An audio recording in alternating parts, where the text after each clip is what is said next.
لقد كان لكم في رسول الله أسوة حسنة لمن كان يرجو الله واليوم الآخر وذكر الله كثيرا. But remember, this is the second time he's doing it. Last time he did it jumla for jumla, like really jumla for Shaykh Ali. So, just discuss it with him, tell him how you wanted to do it, and, Okay. how you're Egyptian and he's Egyptian too, maybe you guys could catch up on old times, Inshallah. عدة مساجد في الولايات المتحدة الأمريكية يسعدهم تقديم الشيخ عادل السيد حفظه الله في محاضرة بعنوان كفران العشير، وهذا في يوم 19 من شعبان الموافق من شعبان من السنة 1433 هجري، الموافق الاثنين 9 من يوليو 2012 ميلادي. Muhaddin Publications, in conjunction with several masajid in Trinidad, Tobago, as well as United States of America, is pleased to announce a telelink, a live lecture with the Shaykh Adil as-Sayyid from Egypt, titled Kufran al-Ashir in Arabic, or being ungrateful to your partner, because that's what the hadith refers to. And this is on the 19th of Sha'ban 1433 Hijri, the 9th of July 2012 Gregorian, Monday. فليتفضل مشكورا مأجورا. شيخنا الترجمة لو سمحت ممكن نمشي جملة أو جملتين؟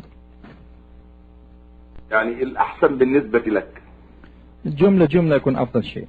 بارك الله فيك. ربنا ييسر بمشيئة الله. آمين، جزاكم الله خير. الله يبارك فيك. السلام عليكم ورحمة الله. وعليكم السلام ورحمة الله وبركاته.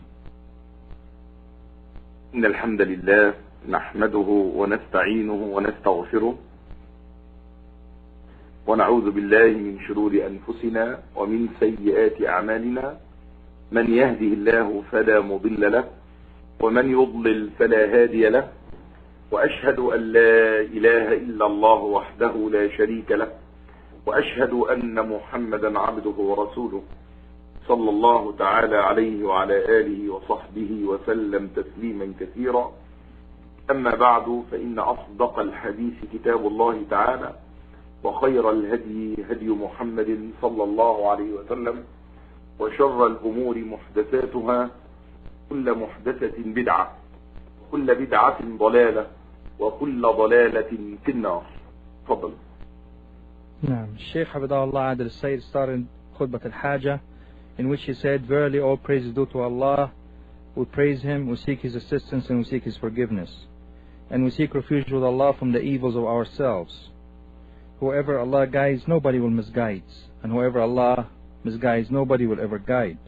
And I bear witness there's no deity worthy of worship alone without any partners in truth except Allah subhanahu wa ta'ala. And I bear witness that Muhammad, his slave and messenger, peace and blessings be upon him. Verily the best of hadith is the statements of Allah subhanahu wa ta'ala. And the best of guidance is the guidance of Muhammad sallallahu alayhi wa sallam. And the worst of the matters are the newly innovated matters. And every newly innovated matter is an innovation. And every innovation is a misguidance. And every misguidance leads to the hellfire. Now.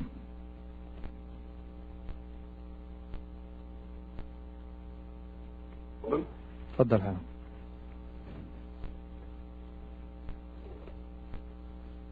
لقد سمينا المحاضرة بكفران العشير. تفضل. We have named the lecture being ungrateful to your partner or your spouse. No. طبقا لترجمة الإمام البخاري في صحيحه. According to the translation or the explanation of Imam al-Bukhari in his compilation of hadith. No. وسبب اختيار الموضوع. And the reason for choosing the subject matter. أن القائمين على الدورة هم الذين اختاروا شرح هذا الحديث. That those who are in charge of this dawrah or this function have asked to explain this hadith. No. وإليكم الحديث نصه. And here is the text of the hadith. عن أبي سعيد الخدري رضي الله عنه قال From the way of Abi Sa'id al-Khudri radiallahu anhu, he said, خرج رسول الله صلى الله عليه وسلم في أضحى أو فطر، يعني في صلاة عيد أضحى أو فطر، إلى المصلى. The Prophet ﷺ came out to the salah of the Eid of sacrifice, Eid al-Adha. ومر على النساء فقال And passed by the women, and he said, يا معشر النساء تصدقنا. Oh, the majority of the people, or the majority of the women, give out in charity. فإني أريتكن أكثر أهل النار. Because I see the majority of you, or because I see the majority of you are from the people of the hellfire. قلنا وبما يا رسول الله صلى الله عليه وسلم. And so they said, that is the women, and why, O Messenger of Allah sallallahu alaihi wasallam? قال تكثرن العشير، قال تكثرن اللعن وتكفرن العشير. He said that you curse a lot, and you are ungrateful to your partners or to your spouses. No. ما رأيت من ناقصات عقل ودين أذهب للب الرجل الحازم من إحداكن. Didn't you see that you are deficient in your intellect and your religion, so much so that you would take away the sanity of a man? قلنا وما نقصان ديننا وعقلنا يا رسول الله صلى الله عليه وسلم. So they asked, and what is the deficiency in our intellect and our religion, O Messenger of Allah sallallahu alaihi wasallam? قال أليس شهادة المرأة مثل نصف شهادة الرجل؟ He said, sallallahu alaihi wasallam, isn't the testimony of a woman only counts as half of the testimony of a man? قلنا بلى. We said yes. قال فذلك من نقصان عقلها. And he said, this is why it is from the deficiency of her intellect. قال أليس إذا حاضت لم تصلي ولم تصم؟ Isn't it true? He says, sallallahu alaihi wasallam, once she has her menses, she cannot make salah, she cannot make prayers, neither fast. قلنا بلى. They said yes. قال فذلك من نقصان دينها. So, sallallahu alaihi wasallam, he said, and this what leads to the deficiency in her religion. أظن أن هذا الحديث I think that this hadith قد يشكل على بعض من لم يفهم أصول الإسلام. may be a problem for those who do not understand the foundations of Islam. وينبغي أن نقدم بمقدمة ليعي كل مسلم هذا الحديث. And we must understand or give you an introduction so every person listening will understand the meaning of this hadith. ينبغي أن نفهم الآتي جيدا. We must understand what will be coming in a very good way. أن الله سبحانه وتعالى خلق البشر That Allah subhanahu wa ta'ala created mankind كما أنه سبحانه خلق جميع المخلوقات. just like He created the rest of the creation. وهو سبحانه وتعالى يخلق ما يشاء ويختار. And He subhanahu wa ta'ala creates whatever He wills and whatever He chooses. وله وحده أن يفضل بعض المخلوقات على بعض. And to Him alone is to give preference for some of His creation upon others. قال سبحانه وربك يخلق ما يشاء ويختار. He says subhanahu wa ta'ala, and your Lord creates whatever He wants and whatever He chooses. ولذلك وجدناه يفضل بعض المخلوقات على بعض. And this is why we found that He gives preference for some of His creation upon others. وفضل بعض النبيين على بعض. And He gave preference to some of the prophets upon others. وفضل بعض الملائكة على بعض. And He gave preference to some of the angels upon other angels. وفضل بعض الشهور على البعض الآخر. And He gave preference to some month upon others month. وفضل بعض الأماكن على بعض. and He gave certain places preference above and beyond other places. ومن المؤكد أن البشر خلقهم الله عز وجل وفضل بعضهم على بعض. And it is for sure that Allah subhanahu wa ta'ala created mankind and gave to some of them preference above and beyond others from mankind. فهل يجوز لإنسان مخلوق أن يعترض على اختيار الله عز وجل؟ هذا هو السؤال الأول. So is it permissible for a human being to object to the preference that Allah subhanahu wa ta'ala has given to certain humans above others? That is going to be our first question. الذي يعنينا نحن أننا جميعا مكلفون. What is important to us that we all are given the charge or are put in a charge. وربنا تبارك وتعالى جعلنا متساوين في التكليف. And Allah subhanahu wa ta'ala make us all equal when it becomes or when we are held accountable for whatever we do. رجالا ونساء. Men and women. قال سبحانه من عمل صالحا من ذكر أو أنثى وهو مؤمن. As Allah subhanahu wa ta'ala said, whoever does a good action, whether it's male or female, while they are believers,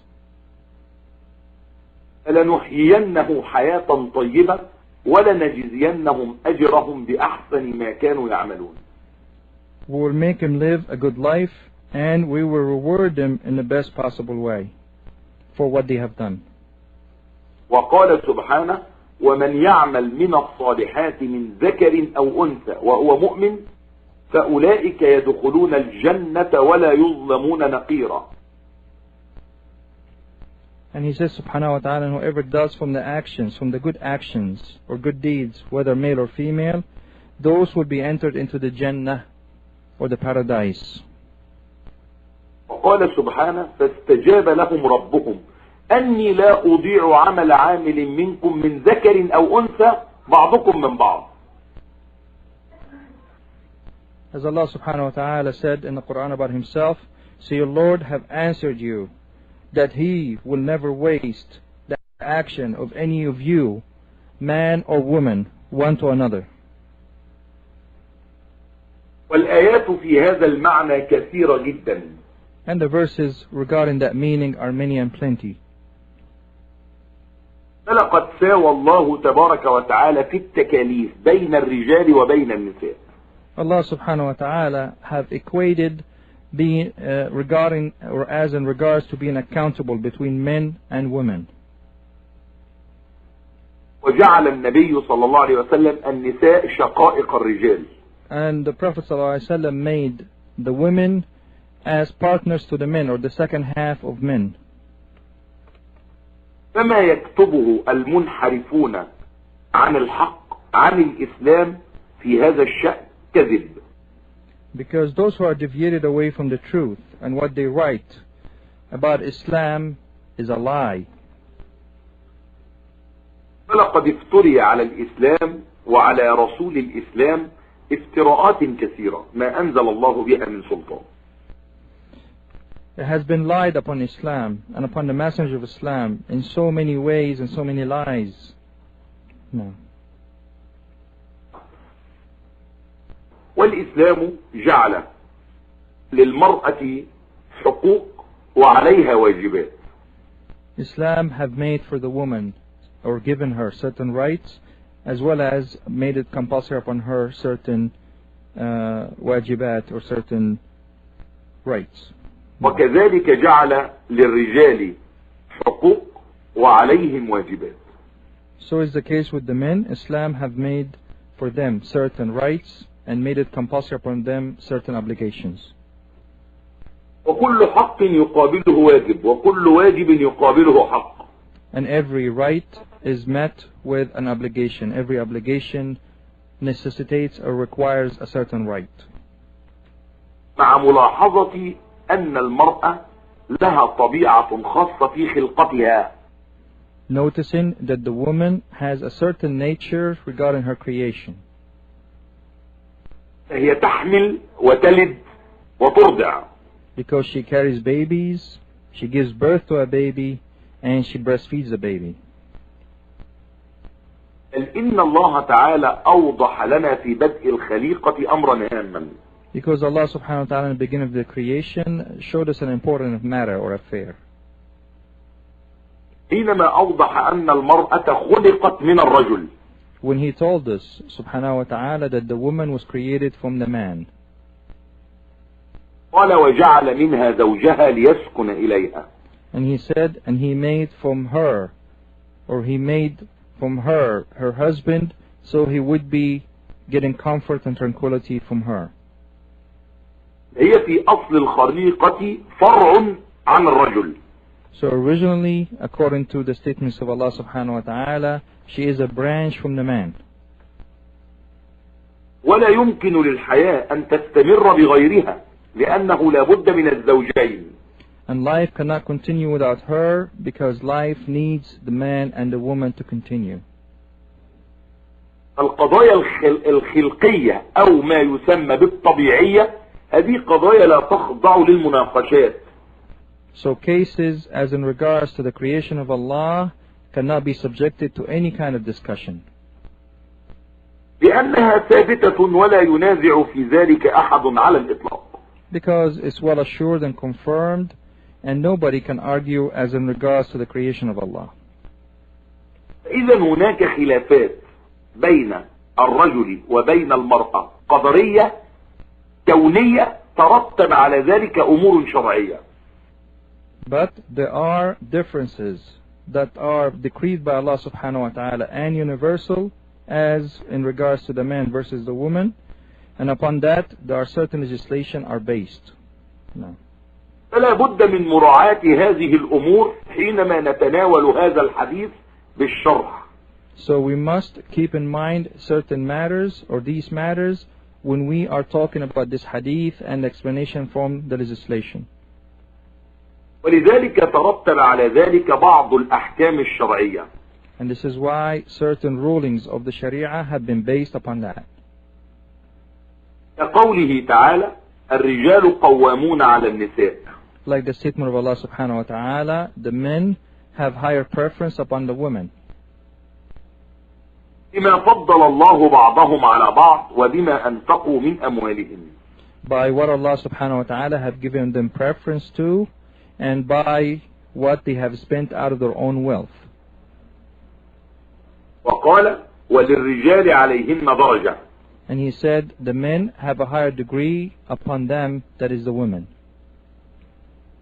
ولذلك جعل الطلاق بيد الرجل فقال وبعولتهن أحق بردهن في ذلك إن أرادوا إصلاحا. And this is why Allah subhanahu wa ta'ala made the divorce in the hands of the man, and He said, and their husbands have the right to return them to themselves, meaning the women, if they wanted rectification. ولكن المسؤولية موجودة عند الطرفين. But the responsibility still falls upon both sides, man and woman. لقوله تعالى ولهن مثل الذي عليهن بالمعروف. For the statement of Allah saying, and for them, meaning the women, they have the same exact rights in goodness or ma'ruf. وكلفت المرأة كما كلف الرجل بجميع التكاليف الشرعية. And the women are held accountable just like men are held accountable when it comes to all the rules of the legislation. وقاعدة الجزاء تنطبق على الطرفين على السواء. And the ruling of punishment applies to both sides or both sexes equally. الحسنة بعشر أمثالها إلى 700 ضعف أو يزيد الله من فضله. A good deed, for example, is equals 10 in the Sharia of Allah and multiplied up to 700 times, and maybe multiplied with more than that. والسيئة لا تجزى إلا بمثلها. But a bad deed is only rewarded with one bad deed, or a sin is rewarded with one bad deed. ومن ارتكب ذنبا فمن الممكن أن يتوب منه بشروط التوبة المعروفة. And whoever falls into a sin, it is possible that they can seek forgiveness from Allah subhanahu wa ta'ala with the conditions that have been legislated for that specific sin. فلا فرق بين رجل ولا امرأة There's no في difference. هذه القواعد. There's no difference between a man and a woman when it comes to these rulings. إذا جئنا إلى حديث رسول الله صلى الله عليه وسلم الذي ذكرناه. So if we come to the hadith of the Prophet ﷺ that we mentioned earlier, أنه بعد خطبة العيد انصرف إلى النساء ليعظهن. that after the khutbah of the day of Eid, he went to the women to give them advice. قال يا معشر النساء يعني يا جماعة النساء. He said, "O women," meaning the whole group of womanhood. قال لهن تصدقن. He said to them, that is the women, give out in a charity. والأمر بالصدقة لأنها تطفئ الخطيئة كما تطفئ الماء النار. And the command of giving a charity because the charity put out sin just like water put out fire. والصدقة تكون ظلا على صاحبها يوم القيامة. And the charity becomes a shadow or a shade upon the person that gave it out on the day of judgment. قال رسول الله صلى الله عليه وسلم في الحديث الصحيح. The Messenger ﷺ said in the authentic hadith, كل امرئ في ظل صدقته يوم القيامة. every man or woman is in the shade of his own charity or her own charity on the day of judgment. قال للنسوة. He said to the women, تصدقنا ثم علل ذلك بقوله. give out or give a charity. Then he gave the reason for his statement by saying, فإني رأيتكن أكثر أهل النار. because I saw you, meaning the women, to be the majority of the people of the hellfire. ولما سألناه عن ذلك وقلنا له لما يا رسول الله صلى الله عليه وسلم. And when the woman asked him about this and said, why, O Messenger of Allah ﷺ, فبين لهن السبب. he gave them the reason. والسؤال هل قول الرسول صلى الله عليه وسلم إني رأيت أكثركن أهل النار. And the question here is, did the Messenger of Allah ﷺ ask, I saw the majority of you to be from the people of hellfire? هل هذا حكم على النساء بالدونية؟ Is that a ruling against the women to be lower in status? هل هو إنقاص لحقوق المرأة؟ Is it a way of declaring the rights of women in Islam to be lesser than men? هل فيه تفرقة بين الرجال وبين النساء؟ Does it include a distinction or racism between men and women in Islam? هل فيه إنقاص لحقوق المرأة؟ Does it have any kind of deficiency as to the rights of women in Islam?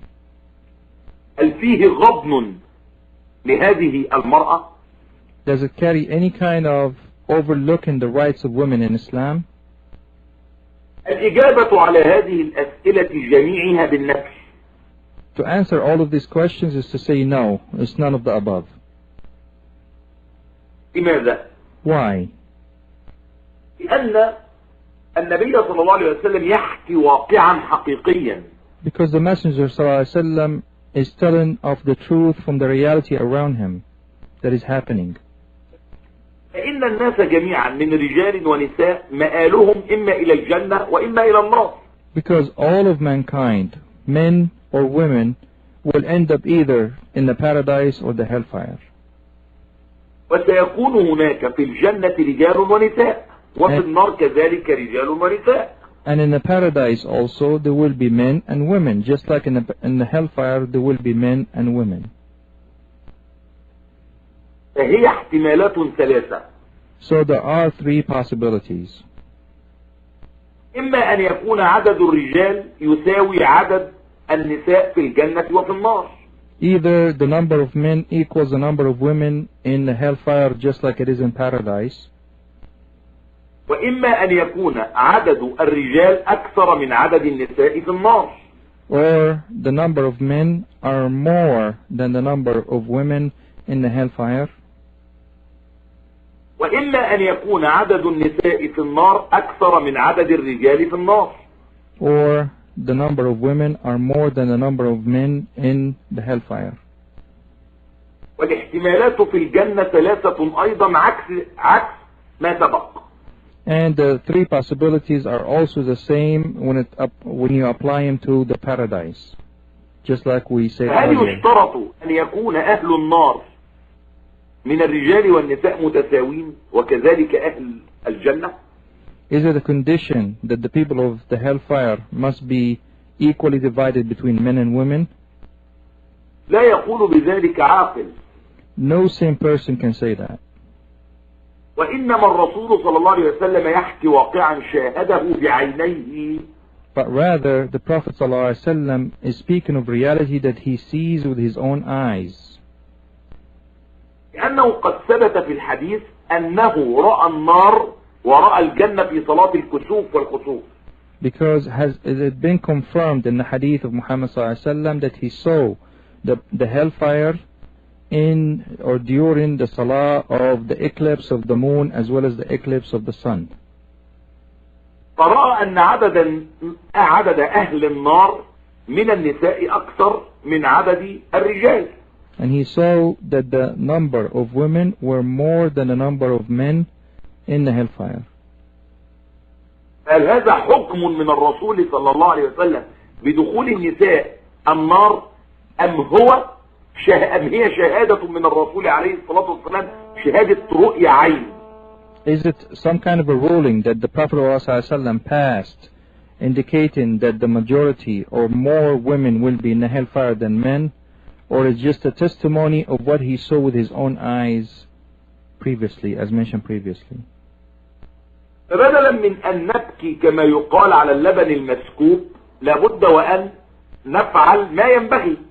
So instead, as has been said, cry over spilled milk, we must think and ponder upon what we are learning. فما هو الذي ينبغي؟ So what is must be done? أن ندعو النساء إلى تصحيح أوضاعهن مع هذه الشريعة. So to call upon all of the women to rectify their affairs according to the legislation. فحث النبي صلى الله عليه وسلم النساء على أن يدخلن الجنة ويغيرن هذا الواقع. Because the Prophet ﷺ himself encouraged the women to change that reality so they can enter the Jannah or the paradise. فأمرهن صلى الله عليه وسلم بالإكثار من عمل الخير. So he commanded them, meaning the women, to do as much good as possible. فقال تصدقنا فإني أريتكن أكثر أهل النار. So he said, give it charity because I see that the majority of the people of the hellfire are from you, meaning the women. لأنه صلى الله عليه وسلم رحمة للعالمين. Because the Prophet ﷺ is a mercy to all of mankind.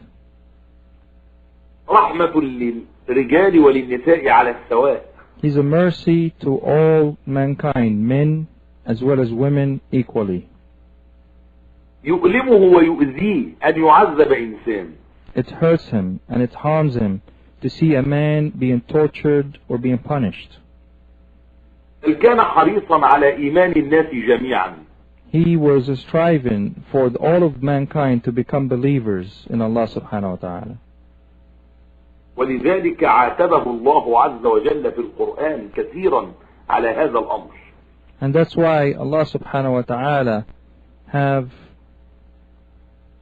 commanded him in so many ways in the Quran. فقال له فلعلك باخع نفسك على آثارهم إن لم يؤمنوا بهذا الحديث أسفا. نعم باخع نفسك على آثارهم. ممكن تنشرح معنى الكلمة باخع نفسك على آثارهم يا شيخ؟ ستقتل نفسك بخعا يعني ستبخع نفسك تقتل نفسك كمدا وحزنا وهما.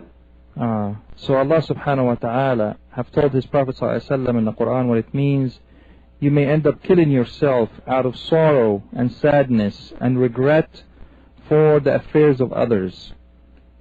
If you are not يعني تريد أن تقتل نفسك هما وكمدا وحزنا على عدم إسلام هؤلاء من شدة حرصك. يعني الرسول صلى الله عليه وسلم من شدة حرصه على إسلام الناس يكاد يبخع نفسه. يكاد يعني يصيبه الكمد والغم والحزن فيقتله صلى الله عليه وسلم. As the Shaykh نعم واضح جزاك الله خير. As the Shaykh hafithahuAllah explained it even further to me, barakallah fi, and he said, Allah subhanahu wa ta'ala is telling his Prophet sallallahu alaihi wasallam, out of so much striving on the Prophet's side that all mankind become believers in Allah subhanahu wa ta'ala and the religion of Islam, he may die of sorrow or may die of sadness for the sake of all of those people that he wants them to become believers. No. ولذلك أراد الرسول صلى الله عليه وسلم لهن أن يخرجن من هذا الواقع الأليم. And this is why sallallahu alayhi wasallam wanted all women to come out of this painful reality.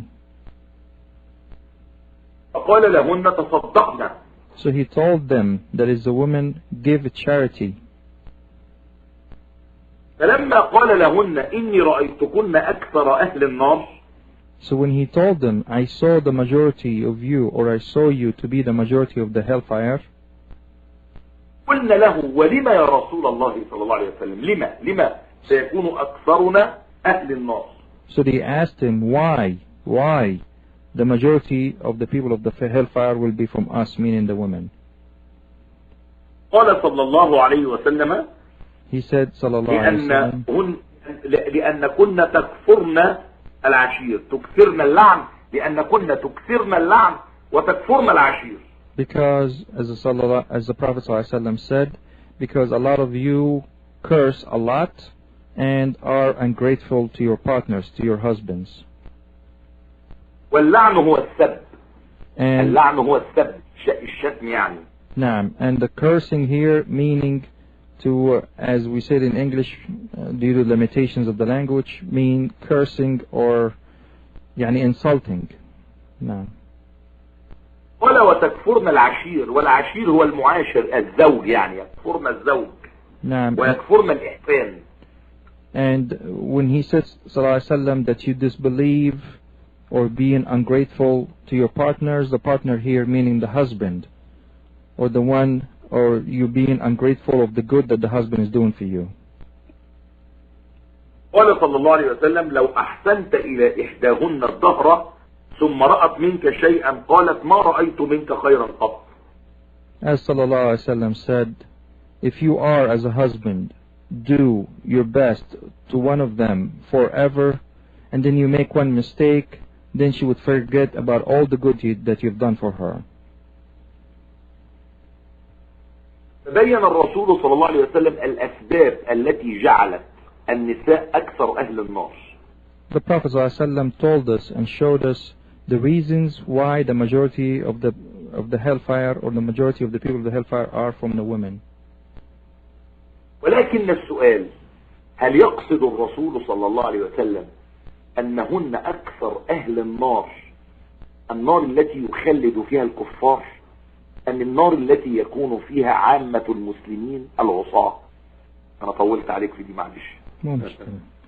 So does the Prophet ﷺ here mean that when he talks about the majority of you, meaning the women will be from the hellfire, meaning the fire in which the disbelievers will stay in it for eternity, or the general public of the Muslims that will pass through to be purified of their sins? No. لأن هناك النار التي يخلد فيها الكفار وهناك النار التي تكون للعصاة من المسلمين. Because there is the fire that will be for those from the disbelievers that will, in which the disbelievers will stay for eternity, and there's the fire or the hellfire in which the sinful from the Muslims will pass through to be purified of their sins. ولذلك لما سألناه يعني النسوة قلنا له أنكفر بالله؟ لما قال يكفرنا قالوا أنكفر بالله؟ قال لا، يكفرنا العشير. Naam. And this is why the women asked the Prophet ﷺ, are we going to be in the hellfire because we disbelieve in Allah? He said, sallallahu alaihi wasallam, said no, but rather because you're being ungrateful to your partner, to your husbands. ليس المقصود بهذه الأعمال التي عملها النسوة. So it's not meant here because of the actions that these women have done أنها كفر بالله سبحانه وتعالى، وإنما هي معاصي. that will lead to disbelief in Allah subhanahu wa ta'ala, but rather because they are sins. فدل ذلك على أنه يتكلم عن النار التي يدخلها عصاة المسلمين ثم يخرجون منها بعد ذلك. So that indicated that it is the hellfire in which the sinful from the Muslims or the general public of the Muslims will enter, then they will come out of. No. فلم يكن الكلام أصلا عن نار الكافرين التي يخلد أصحابها فيها. So the statement here of Muhammad ﷺ was not about the hellfire in which the disbelievers will stay in it for eternity.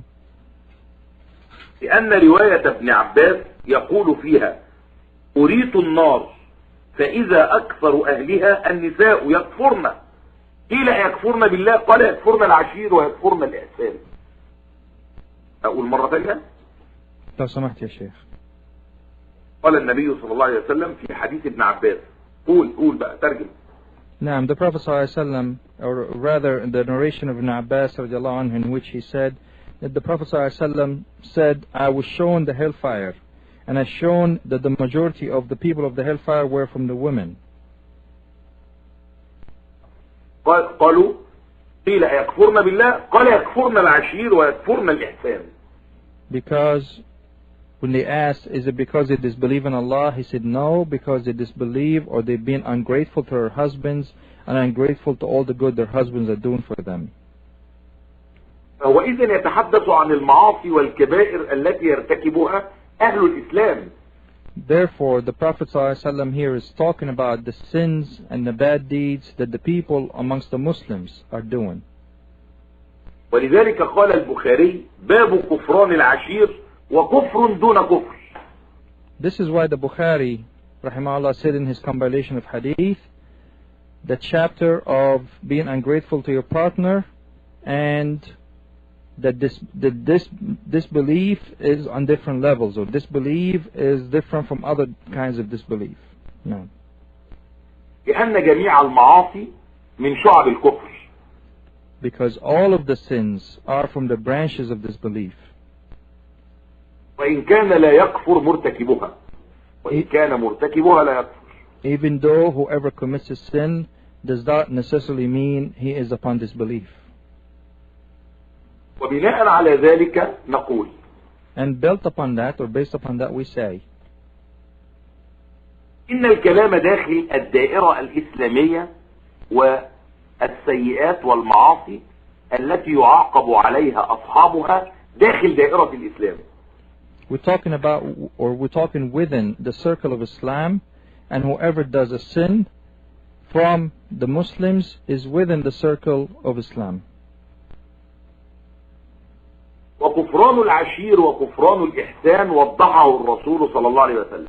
Being ungrateful to your partner and ungrateful of the good your partner is doing for you, the Prophet ﷺ explained it and clarified it to us. والحديث قاله الرسول صلى الله عليه وسلم لأمرين. And this hadith was stated by the Prophet ﷺ for two reasons. أن يعظ النساء وينصحهن. That he is advising the women and commanding them حتى يتركن هذه الخصلة الخبيثة. so they would get rid of this evil, wicked character of theirs, ألا وهي which is عدم شكر ألا وهي عدم شكر المحسن الذي يحسن إلينا. which is being ungrateful for anybody that does good to them, or anybody that is trying to do ihsan to them. الرسول صلى الله عليه وسلم يقول The Messenger ﷺ says لا يشكر الله من لا يشكر الناس. that you do not thank Allah, or a person does not thank Allah who does not thank the people. والمرأة إن أحسن إليها زوجها عمره كله ثم فعل شيئا سيئا تقول ما رأيت منك خيرا قط. And the woman that her husband is doing all kind of good for her all of her life, once he falls into one single mistake, she would say, you never done anything good for me. وتنسى جميع الخير الذي فعله معها. And she would forget all of the good that he has done for her. وهذا أمر مترتب على العاطفة لأن المرأة عاطفية. And this is a matter that's based upon emotions, because a woman is emotional. عكس الرجال يغلبنا العقل دائما. And that's opposite to the nature of men, because men normally take the mind over their emotions. ولا عبرة بالاستثناء، يعني هناك حالات استثنائية لا عبرة بالاستثناء. And we cannot take exceptions, because there are exceptions to the rule. ثم قال الرسول صلى الله عليه وسلم متعجبا ما رأيت من ناقصات عقل ودين أذهب للب الرجل الحازم من إحداكن. Then the Prophet ﷺ said, wondering and amazed, I have not seen those who are deficient in their intellect and religion, except that they take away the sanity of a reasonable man. تعجب صلى الله عليه وسلم وحق له أن يتعجب. The Prophet ﷺ was wondering, and he had every right to be wondering. تعجب من النساء وهن ناقصات عقل ودين كما سنبين إن شاء الله معنى هذا الكلام. The Prophet ﷺ was wondering and amazed of the women being deficient in their intellect and religion, as we're going to explain what that means. تصور حينما يكون النساء بهذه الصفات ومع ذلك يذهبن لب الرجل الحازم. يكون الرجل حازما وصاحب لب يعني عقل حازم عاقل، ومع ذلك تستطيع المرأة أن تخدعه وأن تختله. So imagine a woman would have the capacity to take away the sanity and the intellect of a man who's known for being strict and well thought of. Imagine how a woman can do so and deceive a man out of his own mind. وهذا أمر غريب نظرا لفتنة الرجل بالمرأة. And this is a strange matter, looking at the fact that the woman is a trial and tribulation for the man. نظرا لحبه لهن. Because a man loves the woman. فإن الرجل مهما كان ذكيا عبقريا قويا حازما فإن المرأة تستطيع أن تخدعه. Because no matter if a man is a smart, is a genius, is a strong person, a woman or a certain woman can deceive him and steal his intellect away from him. وإن المرأة يعني تتمدح بأنها تستطيع أن تغري الرجال، وتتكلم المرأة عن الإغراء كثيرا أنها تستطيع أن تغري الرجال. Because a woman takes praise for the fact that she can seduce a man. فكما أراد أن يحذر المرأة من كفران العشير. As the Prophet ﷺ is warning about the women that are grateful to their partners, their husbands. أراد أن يحذر الرجل الحازم حتى لا يخدع ويغتر بذكائه فتخدعه المرأة. So he wanted to also warn a man who's known to be thought and intellectual, so much so that he would not be deceived by a woman that will steal his mind from him. وهذا الكلام حينما قاله الرسول صلى الله عليه وسلم للنساء لم يغضبن. And when the Prophet ﷺ said that to the women, it did not make him mad. لأنهن فهمن المقصود من كلام الرسول عليه الصلاة والسلام. Because they understood what the Prophet ﷺ meant from his statement. فلما قال ما رأيت من ناقصات عقل ودين أذهب للب الرجل الحازم من إحداكن. So when he said, when I saw those who are deficient in their mind and in their intellect and their religion taken or deceiving the intellect of a man, they said, oh, the Prophet of Allah sallam, why is that? قلنا له وما نقصان ديننا وعقلنا. See, they asked him, and what is the deficiency in regards to our intellect as well as our religion? البعض لا يعرف لغة الرسول عليه الصلاة والسلام فيخطئ المعنى. Some may not know the language of the Prophet ﷺ and they may mistake the meaning. ولذلك ينبغي علينا أن نفهم لغة الرسول عليه الصلاة والسلام. That is why it's a must upon us to understand the language of Muhammad ﷺ.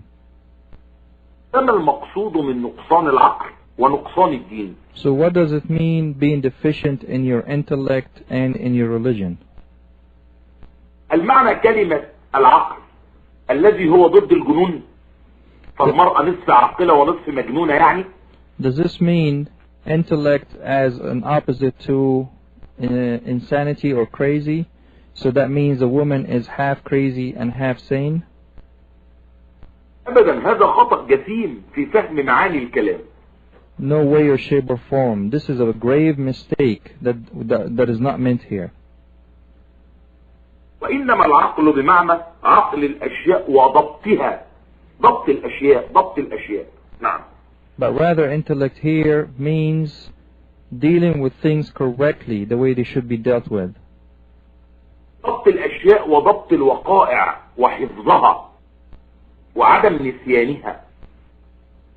It means to deal with matters and affairs correctly and to preserve them the way they should be preserved and not to forget them.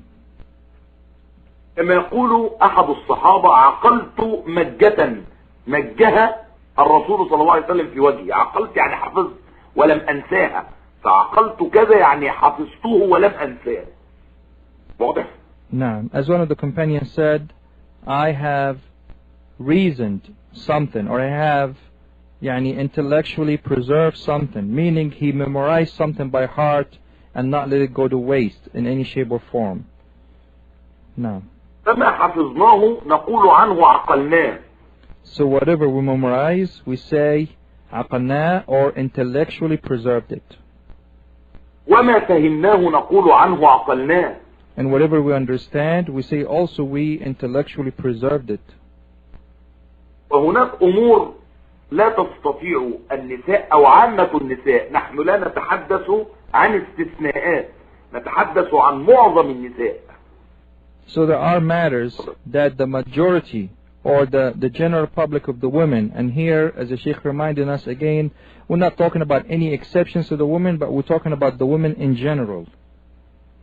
وإلا فإن السيدة عائشة قد فاقت رجالا كثيرين في الحفظ.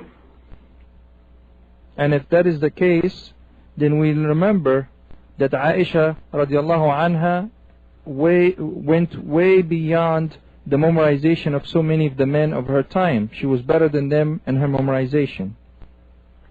ولذلك فسر الرسول عليه الصلاة والسلام نقصان العقل بالآتي. And this is why the Prophet ﷺ described deficiency in intellect by saying the following. قال أليس شهادة المرأة مثل نصف شهادة الرجل؟ He said, isn't it the testimony or the witness of a woman accounts for half of the testimony or witness of a man? وهذا موجود في القرآن في قوله واستشهدوا شهيدين من رجالكم فإن لم يكون رجلين فرجل وامرأتان ممن ترضون من الشهداء أن تضل إحداهما فتذكر إحداهما الأخرى. سورة البقرة. نعم. And that's mentioned in Surah Al-Baqarah in the statement of Allah subhanahu wa ta'ala and described in Surah Al-Baqarah that when you ask two of the men to be witnesses, if you cannot find two men to be witnesses, then one man and two women, so may one of the women remind the other of anything that she forgot if the time arises for that testimony. And that's the general meaning. والمشهور عند الناس أن المرأة شهادتها على نصف شهادة الرجل على الاضطراد. تفضل. على الاضطراد يا شيخ قلت؟ على الاضطراد، نعم. طيب. what's يعني common دائما نعم. and what's common amongst يعني the people. المشهور عند الناس أن شهادة المرأة تعدل نصف شهادة الرجل في كل الشهادات، يعني الأمر مضطرد في كل الشهادات، وهذا خطأ. نعم. واضح؟ And what is common amongst the people, that the testimony or the witness of a woman counts only as half of that for the man in all of the affairs, always. And that is a mistake. الشهادة في الرضاعة وفي الولادة تؤخذ بشهادة النساء ولا يؤخذ بشهادة الرجال أصلا. So for example, the testimony or witness of a woman as in regards to breastfeeding and giving birth, only taken from women and not taken from men. لو قالت امرأة أنا أرضعت فلانا يؤخذ بشهادتها. If a woman said, I gave or I breastfed a certain individual, then her alone testimony is counted and nobody else. هناك مواقف الشهادة فيها للمرأة وحدها. There are certain situations and circumstances that only the woman testimony is taken into account. وهناك مواضع لا شهادة فيها للمرأة أصلا. And there are other situations where the testimony of a woman cannot be counted at all. كما في القضايا الجنائية. As in criminal cases. لأن المرأة تصان عن مثل هذه المواضع. Because it is a protection for the woman when it comes to certain criminal cases. أما شهادة الرجل تعدل شهادة امرأتين فهذا في الأمور المالية. As to the testimony or witness of a man being equal to the testimony or witness of two women, only is done when it comes to financial affairs. لأن التجارات وما شاكل ذلك فيها أفار، فيها سفر، وهذه المرأة كانت مصانة عنه، كانت المرأة تصان عنه. مش فاهم يا شيخ. يعني الشهادة في النواحي المالية لما قال الله تعالى واستشيروا شهيدين من رجالكم فإن لم يكون رجلين فرجل وامرأتان ممن ترضون من الشهداء أن تضل إحداهما فتذكر إحداهما الأخرى.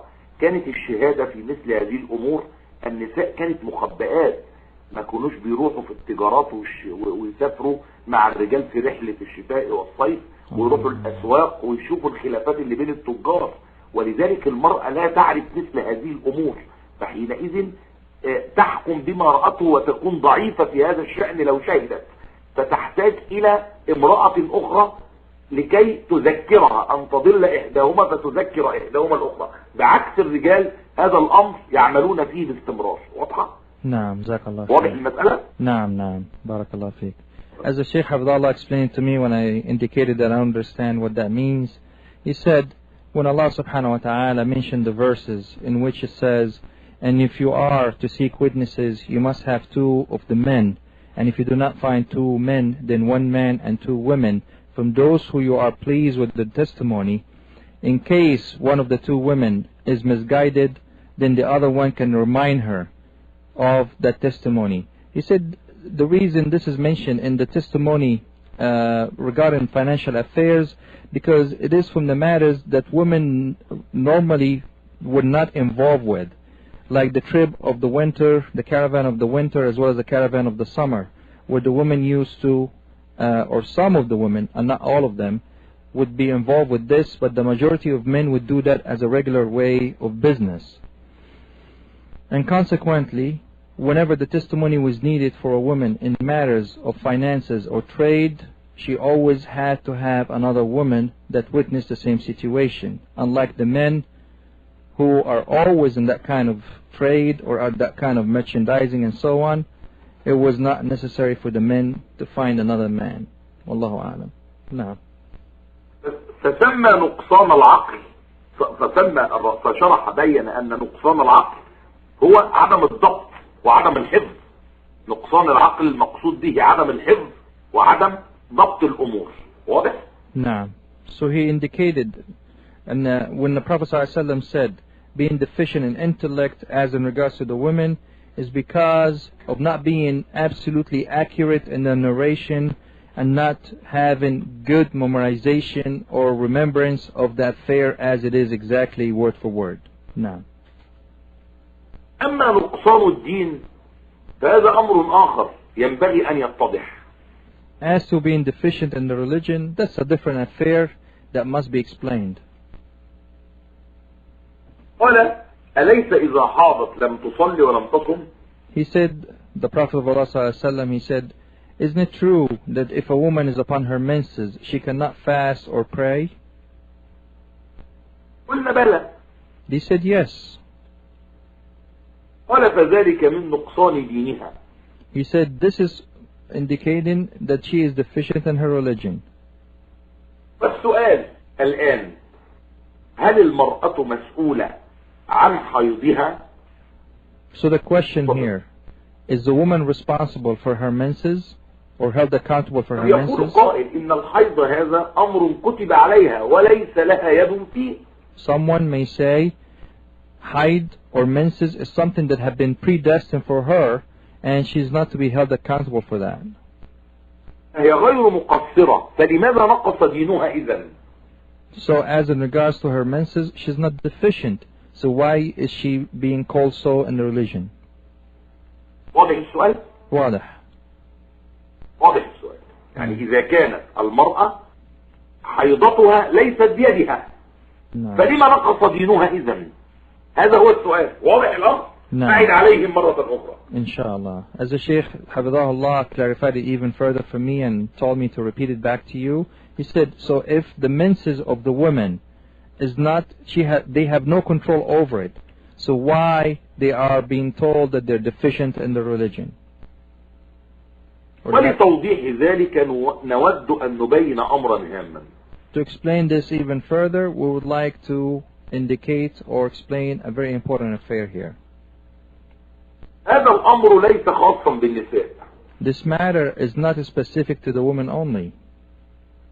وإنما كل من وقع في هذا الأمر ينطبق عليه من طبق على النساء. But rather every person or every creation that falls into this situation, it is applied to them just like it's applied to the women. أضرب لكم على ذلك أمثلة. I'll give you examples for that. مسلم أسلم ثم قبل أن يكلف بشيء معين مات. A Muslim, فهل إسلامه وإيمانه يساوي إيمان من فعل بقية التكاليف الأخرى؟ واضح؟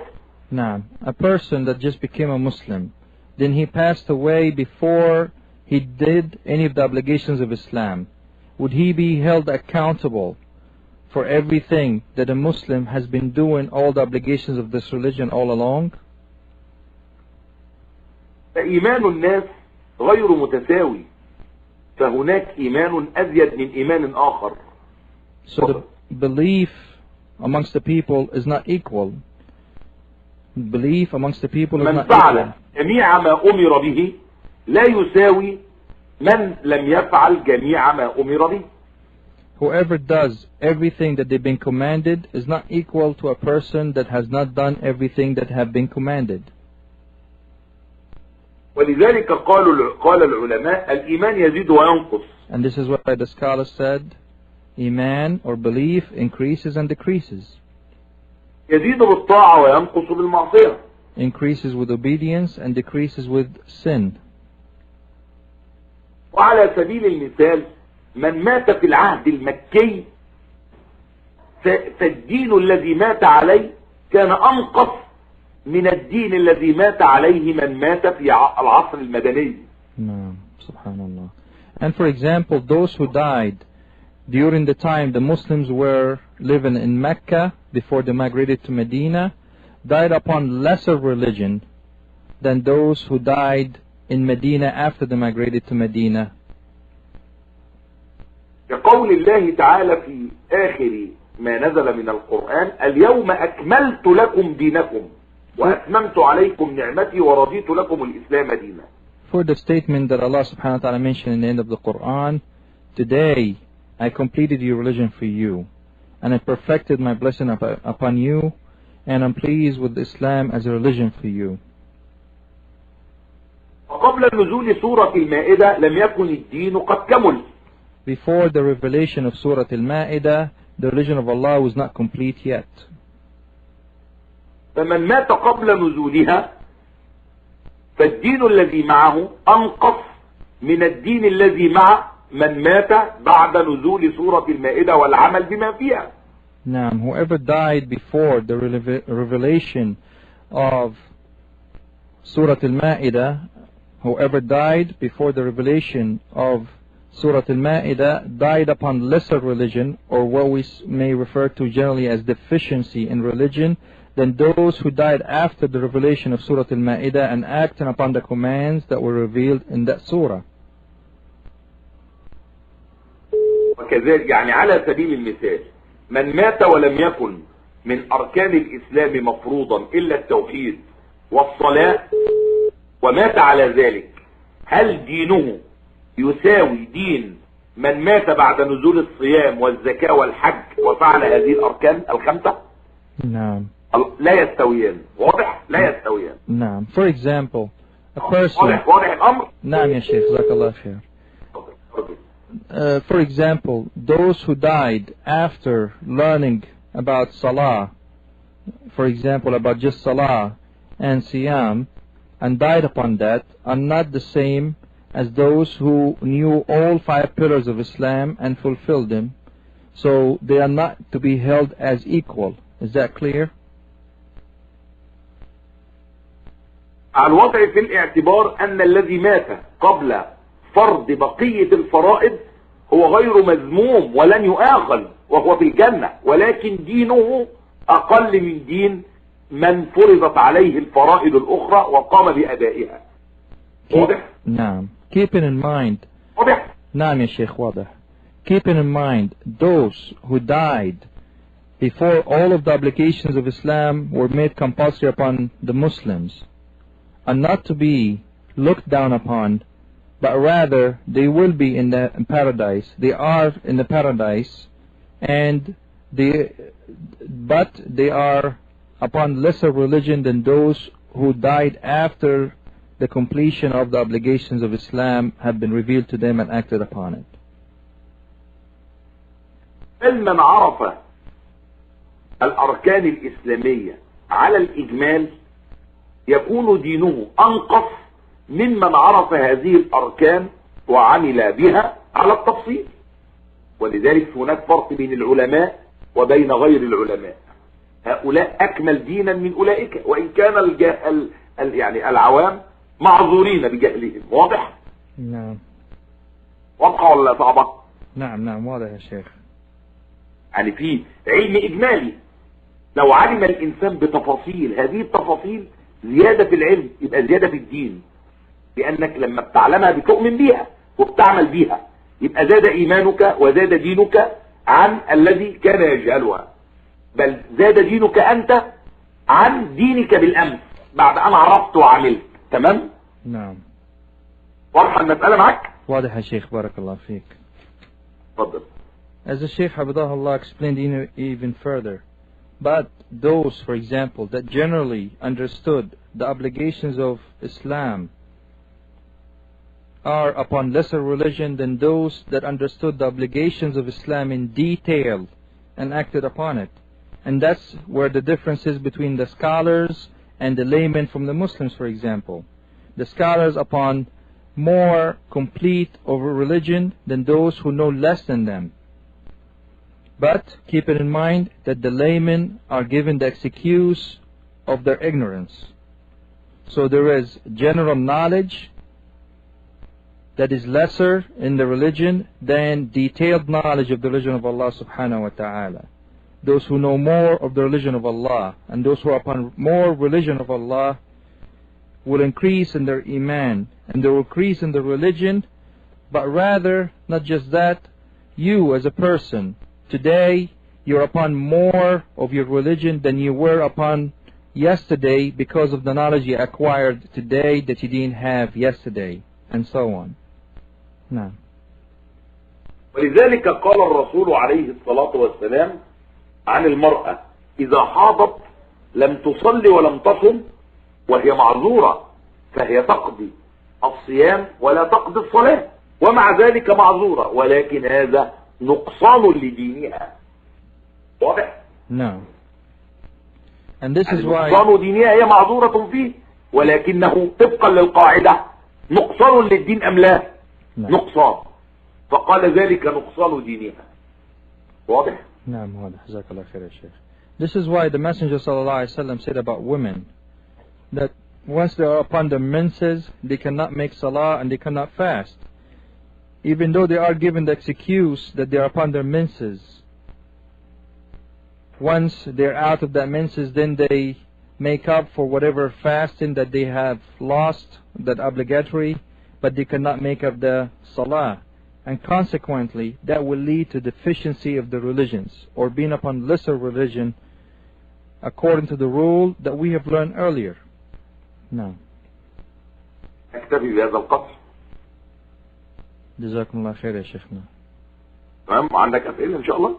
نعم. أخ يوسف، الأخ يوسف من توبيغو المفروض يكون عنده بعض الأسئلة. أخ يوسف معنا على الخط. لكن اتضح الأمر في الحديث أم لا؟ نعم. And here we're gonna actually, for those of you listening to us in Pal Talk, for example, because I can see it in front of me, if you have any clarifications you would like to get from the Sheikh is asking, just ask, and Zallah khair, he will answer that for you. So if you have any means that you would like to get clarity on what we just said earlier in this lecture, please post a question in Pal Talk or send it to the admin. Jazakumullah khair. Give us a minute here. دقيقة واحدة يا شيخنا. تفضل يا حبيبي. مكتوبة. Yeah, just send your question directly, please. We don't want to hold up the Sheikh.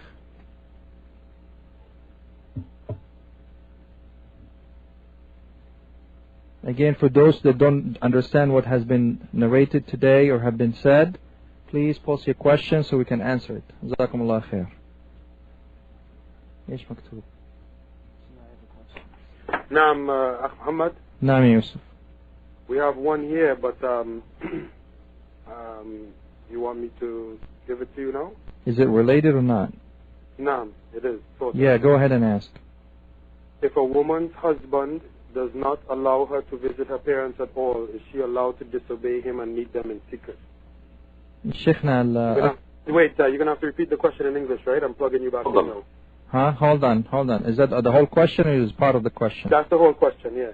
طيب شيخنا الأخ بيسأل يقول إذا كان الأخ بيسأل يا شيخنا بيقول إذا كان الأخت ما يسمح لها زوجها بأن تزور والديها، فهل يجوز لها أن تزور والديها سرا؟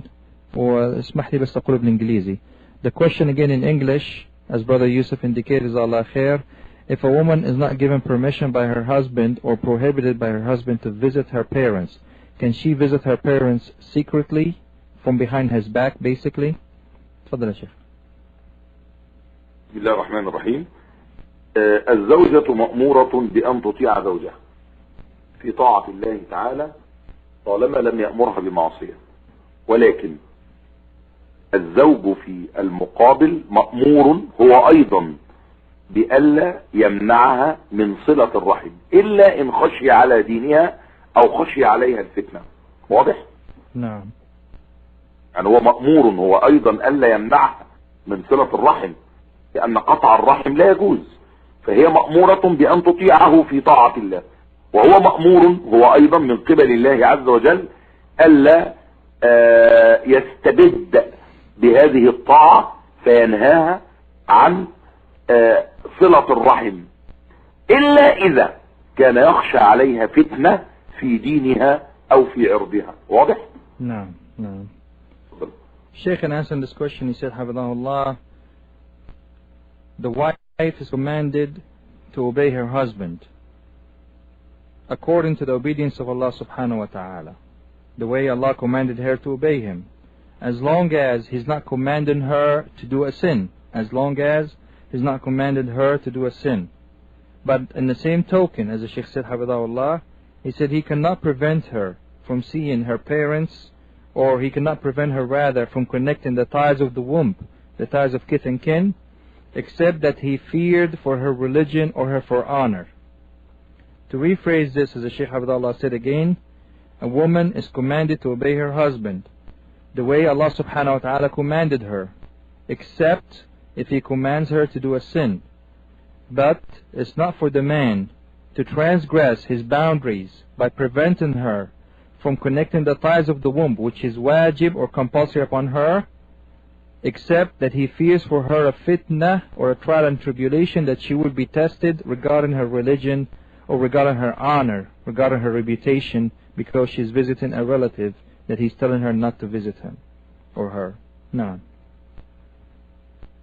Yeah, what's that? I'm Shaykh. Naam, Akh Muhammad. Naam. Can we, if I post it in the Power Talk room, would you see it? Yeah, I can see it. I just have to in my turn room, around.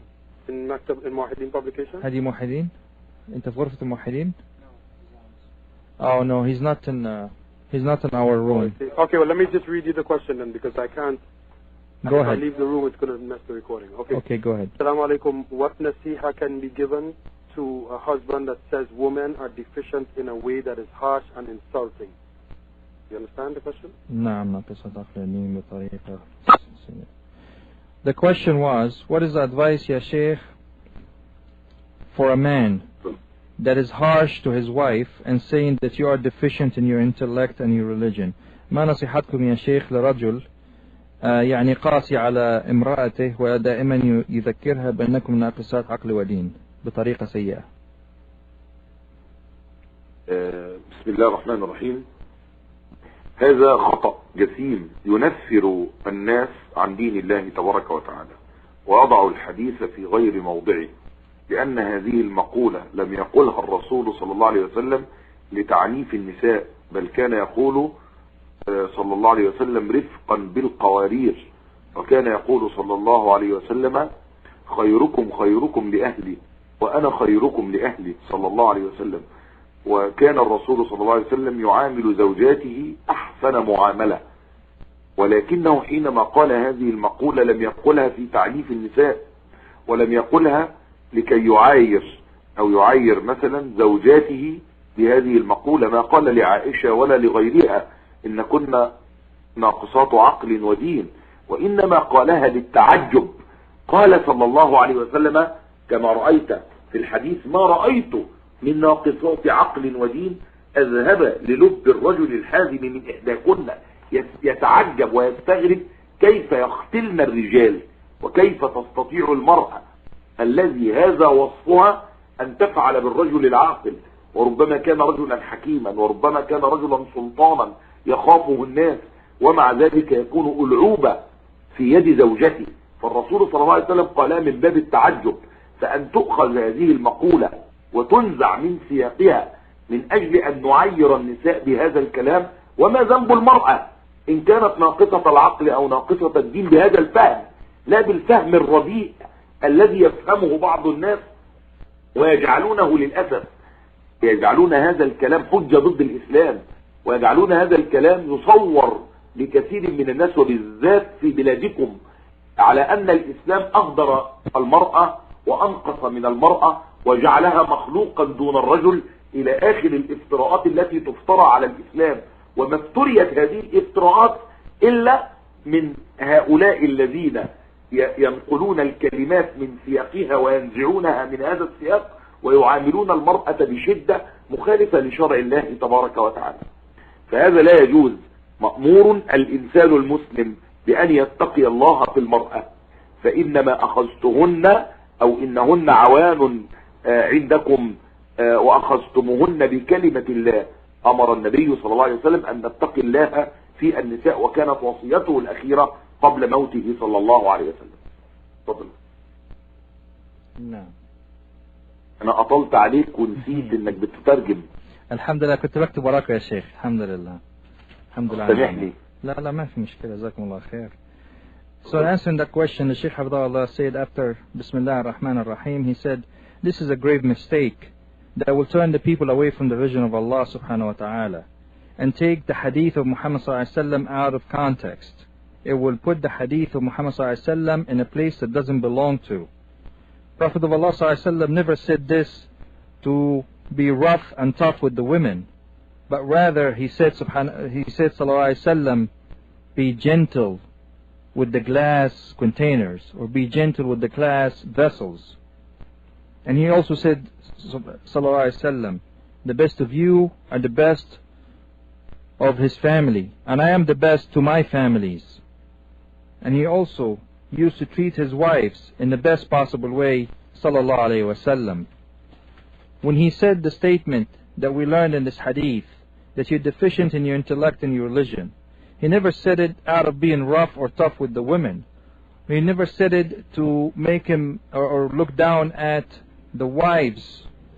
And he never said it to any of his wives, but rather he said it out of wonderment, out of amazement, that these women that Allah subhanahu wa ta'ala have created on the face of this earth, he said, have the capacity to take away the mind or the sanity of a man. They have the capacity to kill a man. That these women that Allah described in the best possible ways have the capacity to take away the wisdom of a man, or the power or might of a man. A man may turn into a toy in the hands of his wife, and so on.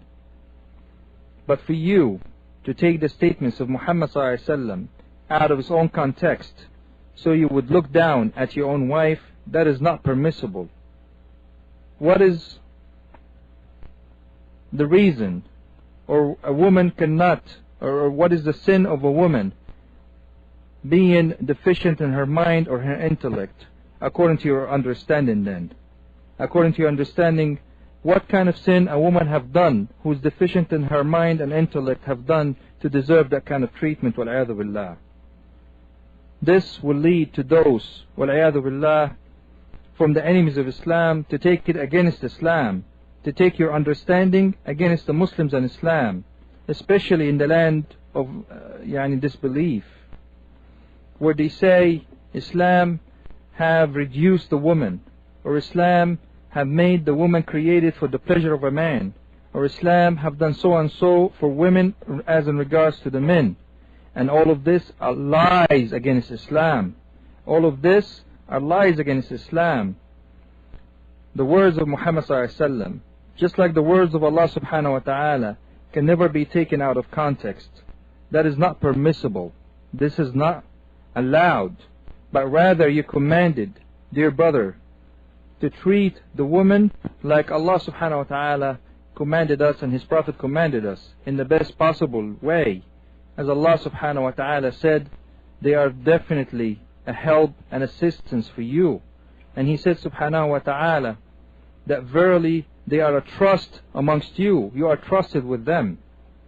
As the Prophet ﷺ commanded us to fear Allah regarding the women, to fear Allah regarding the women. And that was one of his last advices on his deathbed before he passed away, sallallahu alayhi wa sallam. No.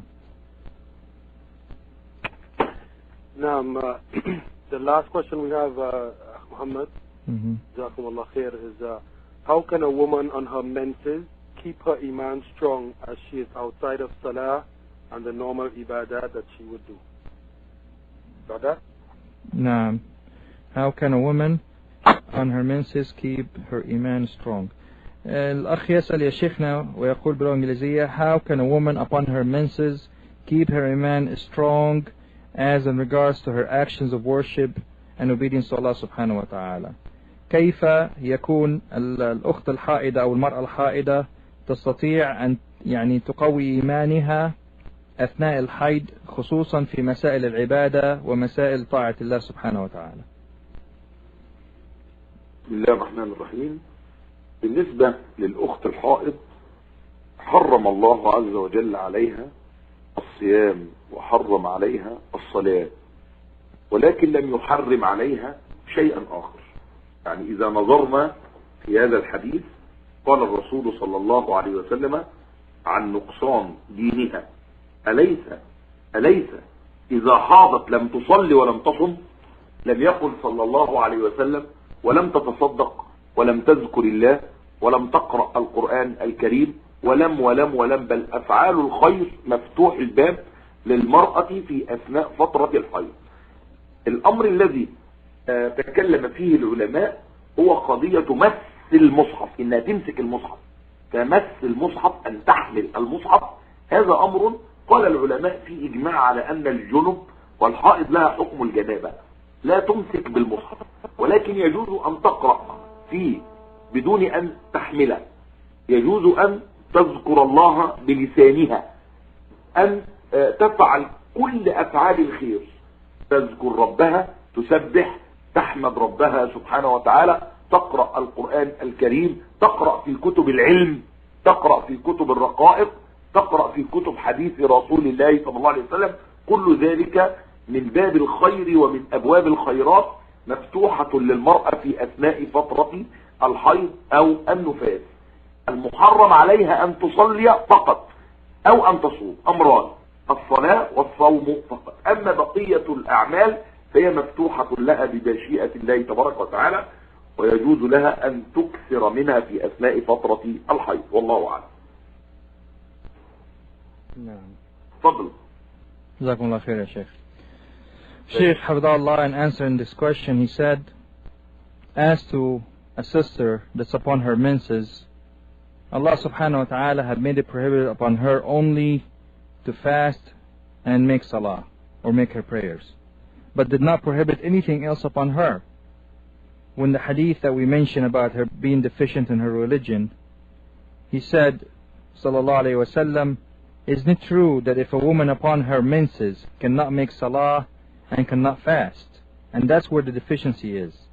He did not say she cannot make or give sadaqah, or she cannot recite the Quran, or she cannot do any of the actions of khair and obedience to Allah subhanahu wa ta'ala, but rather all of the actions of good according to the legislation are open to her except salah and saum, except fasting and praying.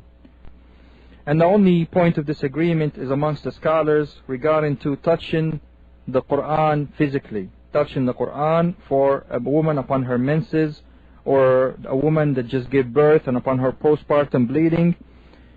The scholars have disagreed upon that, but the consensus of the opinion is to treat her like somebody who's upon major impurity. A woman upon her menses, or a woman that's suffering from postpartum bleeding or after birth bleeding, is treated the same as a person upon major impurity. Cannot touch the Quran physically,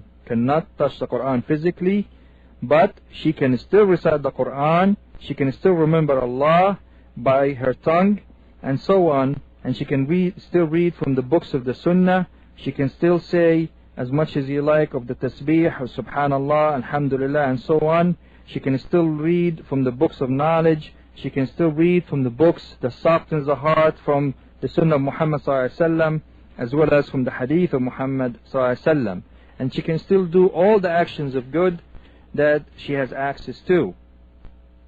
Again, for the woman during the time of her menses or after birth bleeding, it is only prohibited for her to pray or fast.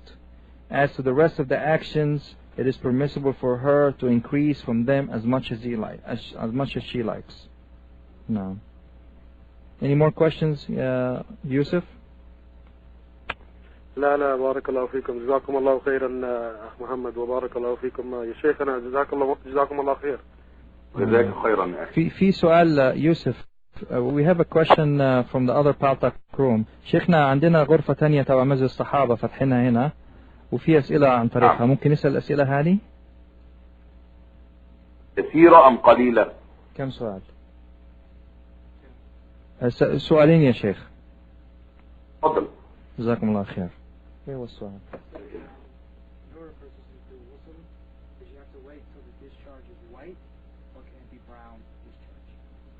السائلة تقول يا شيخ للمرأة الحائض أن تغتسل، هل يجب أن تنتظر حتى يكون يخرج سائل أبيض أم عليها الغسل والسائل الذي يخرج ما زال يعني بني اللون ولكن ليس بدم؟ ممكن نعيد السؤال بالإنجليزي يا شيخ؟ When it comes, the question was posted in Majlis Sahaba's room in Paltak, when does the woman make her ghusl? Is when the discharge is white or the discharge is brown but it's not blood? نعم يا شيخ. بسم الله الرحمن الرحيم. الأمر يختلف إذا كانت يأتيها بعد الحيض استحاضة أم كان حيض فقط بدون استحاضة. إن كان حيض فقط بدون استحاضة فيشترط ظهور العلامة البيضاء. واضح؟ نعم. وإذا كانت لها وقت استحاضة يعني مع الحيض يعقبه استحاضة فلا تنتظر ظهور العلامة البيضاء لأنها لن تتحقق ولن تظهر وسيستمر نزول الدم.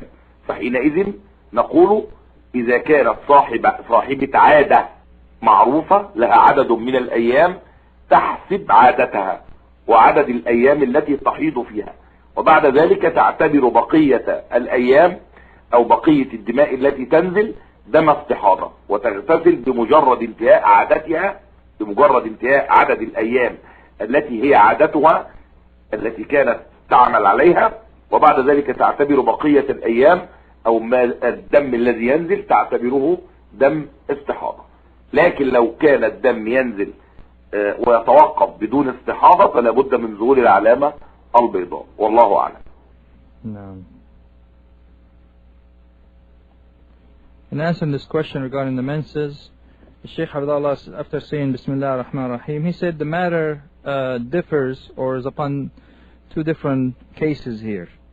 That if the woman has the normal menses that have a set time of days and then the blood is completely stops, then she has to wait for the white discharge to come out. But if a woman bleeds almost continuously, meaning that she has her regular menses, but due to some health issues she may be still bleeding different kind of blood for the rest of the month, then she doesn't have to wait for the white sign because she will never see it. She will not have to wait for the white discharge because she will never see it.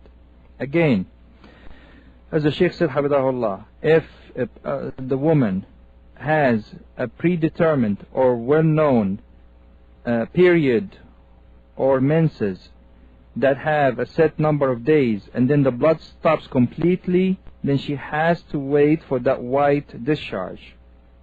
But if she is from the women that bleeds even after the menses till the next period comes around, then she cannot wait for the white discharge, but rather she counts her days, figure out how many days that she normally have her menses, and when the blood changes or when there's a change in the blood, then she considers herself upon purity and does not wait for the white discharge and make her ghusl and resumes her life as somebody who doesn't have menses. No.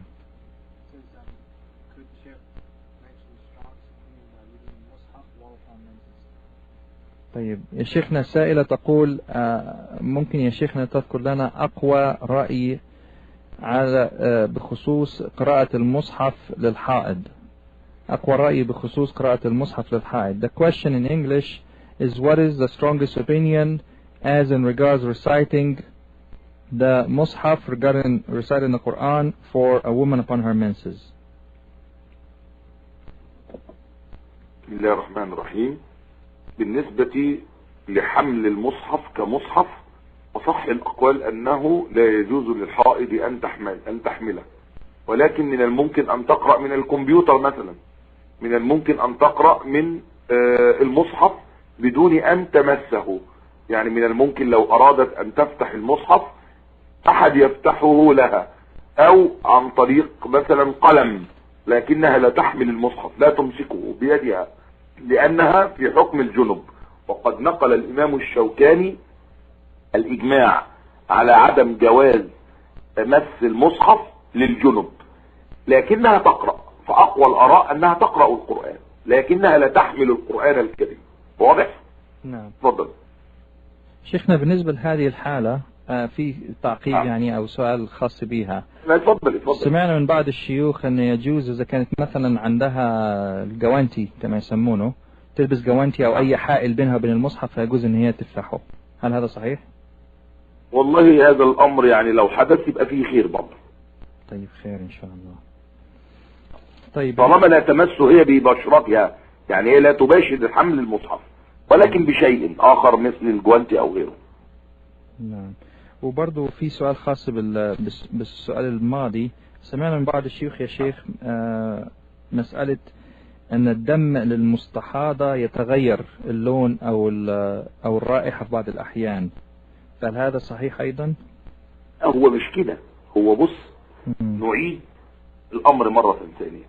المرأة المستحاضة هي التي ينزل عليها الدم في غير وقت الحيض، فكيف تفرق بين الدمين؟ هتفرق بين الدمين ازاي؟ دم الحيض ودم الاستحاضة لها حالتان.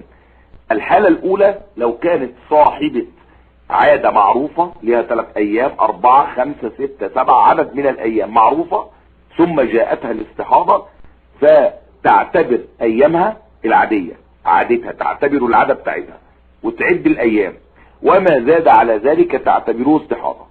هذه الحالة الأولى. امرأة أخرى ليست لها عادة معينة، زي مثلا بنت بعد ما حاضت جات لها الاستحاضة، هي مش صاحبة عادة، ما تعرفش كلمة عادة يعني حاجة تعودت عليها، فهذه العادة غير موجودة أصلا بالنسبة لها. فكيف تفرق بين دم الحيض ودم الاستحاضة؟ دم الحيض صاحب لونه داكن مغير قوي، داكن يعني يقترب من السواد، ورائحته نفاذة، رائحة شديدة. اما دم الاستحاضة فبيكون في اشياء من يعني ملون، في صفار، في على بني خفيف، بيبقى في يعني شيء مختلف عن دم الحيض الداكن القريب من السواد صاحب الرائحة النفاذة، ريحته شديدة جدا. فتفرق بين اللون وتفرق بالرائحة وباللون، بعكس التي لها عادة تفرق عن طريق عدد الأيام. واضح الأمر؟ نعم. أن الرسول صلى الله عليه وسلم هو الذي قال عن أن دم الحيض دم له رائحة، يعرف يعني له رائحة معروفة لدى النساء. واخد بالك؟ نعم. تفضل. جزاك الله خير. طيب, in answering the question first, and we're going to go back to the first question that Shaykh answered regarding the blood of Hayd and Istihada. He said, in answering the question regarding carrying the Mus'haf, the strongest opinion as to carrying the Mus'haf, he said, is not permissible for the woman physically to carry the Quran, but it's possible for her to read the Quran from a computer or any other electronic gadget that she may have. Also, it's permissible for her to recite the Quran without touching physically the Quran. Or maybe ask somebody else to open the Quran for her so she can recite from it, or from the way of using a pen, for example, to turn over the pages and so on. Because she is under the ruling of those who are upon major impurity. Ash-Shawkani rahimahullah mentioned the consensus of the scholars upon the understanding or upon that is not permissible for a woman that is bleeding, whether it's haid, menses, or postpartum or after birth bleeding, to touch the Quran physically. So I asked the Shaykh, we heard some of the scholars have said that you can touch the Quran while you have haid if you are wearing gloves, for example, or if you're using some kind of a barrier between you and the Quran.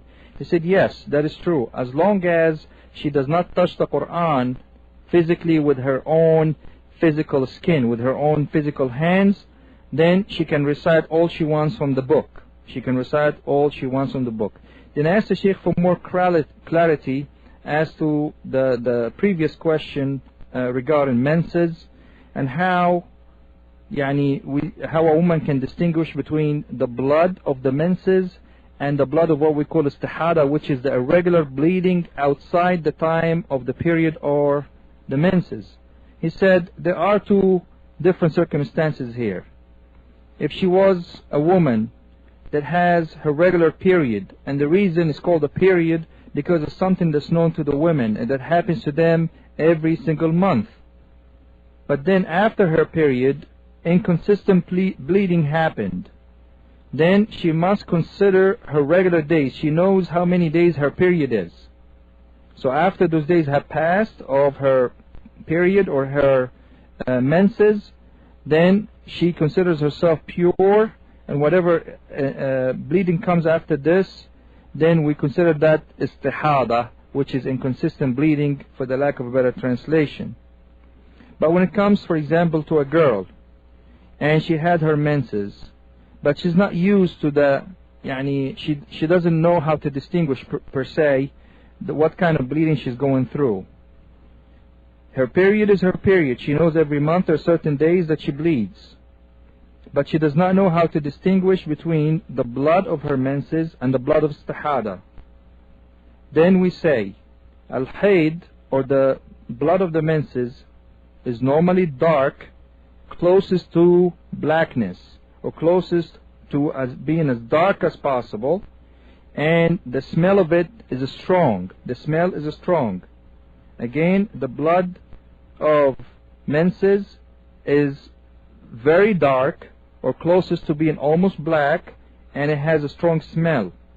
But the blood of istihada, or the blood of inconsistent bleeding, comes in many colors. It may have some yellow to it, it may have some brown to it, it may have lighter shades of color than darker shades of color to it, and it doesn't have the same smell. Then you distinguish between dam al-hayd, the blood of menses, and dam al-istihada, the blood of inconsistent bleeding, based upon color and smell. And that's again opposite to a woman that knows her period, that she can count her days, because she knows once it goes past so many days, then it's inconsistent bleeding. The Prophet ﷺ told us that the blood of menses has a well-known smell, meaning a well-known smell to the women. They know what it smells like, and so on. Wallahu a'lam. Anything that I've said as a translator that's correct is only from Allah subhanahu wa ta'ala. Anything that I've said as a translator that's not correct is only from myself and or from the shaitan. Shaykhna, jazakumullah khair wa barakallah feekum. جزاك الله خير يا أخي. سبحانك اللهم وبحمدك نشهد أن لا إله إلا أنت نستغفرك ونتوب إليك والسلام عليكم ورحمة الله وبركاته. وعليكم السلام ورحمة الله وبركاته. And we would like to remind the brothers and sisters that are listening to us in any venue right now or any masjid, that for further telelinks with any of the people of knowledge, please go back to mpops.org or Muwahideen Publications. That's mpubs.org. Muwahideen Publications or mpops.org for upcoming events. Barakallahu feekum, jazakumullah khair, wassalamu alaikum wa rahmatullahi wa barakatuh.